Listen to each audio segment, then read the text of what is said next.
আমি বিশেষ করে বিবিসি শুনতাম, আমাদের দেশের মানুষও শুনতো। সেটা হলো ৭১-এর যুদ্ধের সময়। ৭১-এর যুদ্ধে কি ঘটছে, প্রকৃত অবস্থাটা কি, সেই খবর তো পাওয়ার কোনোই বা ছিল না, সুযোগ ছিল না।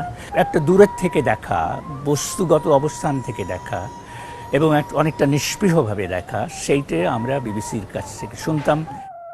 বিবিসি অনুষ্ঠান শোনা শুরু করেছিলাম সেই ছাত্র অবস্থায়। তখন হয়তো আমার বয়স ছিল 10 বছর কি 11 বছর। সেটা হচ্ছে 1966 সাল। একটা কথা আমার মনে আছে, স্কুল থেকে অনেক সময় পালিয়ে এসে ওই 3:30টার সময় অনুষ্ঠানটা শোনার চেষ্টা করতাম।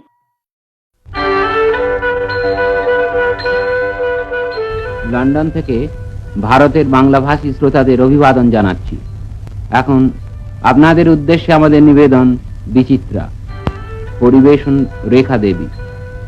1351 সালের বিদায় বেলা আসন্ন। এতদিন ধরে যে ছিল আমাদের নীরব সাথী, যার আঁচল থেকে আমরা কেউ বা কুড়িয়েছি অমূল্য মণি, কেউ পেয়েছি কেবলই কাঁচের টুকরো। বিবিসি একটা অনুষ্ঠান করেছিল, সেতু বন্ধন সাগর পারের বাণী। 72 সালে বাংলাদেশে যাদের আত্মীয় স্বজন পাকিস্তানে অবস্থান করছিলেন, সেই সময় যারা বিবিসিতে চিঠি লিখতো তাদের আত্মীয় স্বজনের ঠিকানা দিয়ে, বিবিসি চেষ্টা করতো সেই আত্মীয়দের সাথে যোগাযোগ করে তাদের ভয়েস রেকর্ড করে চিঠিপত্রের মাধ্যমে সেই খবরটা পৌঁছে দেওয়ার। ভবিষ্যতে এরকম কোনো মানবিক সময় আসলে বিবিসি যেন তার ভূমিকা আবার সেইভাবে পালন করতে পারে। পুরো নারীর মজলিসটা একটু জমে উঠুক, একে একে এতে লন্ডনের সব বোনেদের এনে হাজির করব। এদের অনেকের সঙ্গে হয়তো আপনাদের পুরনো জান পাহচান আছে। তাদের পক্ষ থেকে আমি আপনাদের তসলিম জানাচ্ছি।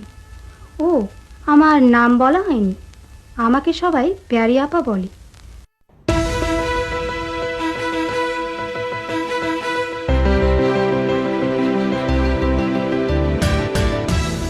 বিবিসির কাছে প্রত্যাশা হলো, বিবিসি যে ধরনের স্বাধীনতা ভোগ করে, রাষ্ট্রীয় স্বাধীনতা এবং নিজেদের সম্পাদকীয় স্বাধীনতা, সেইটা যেন অব্যাহত থাকে।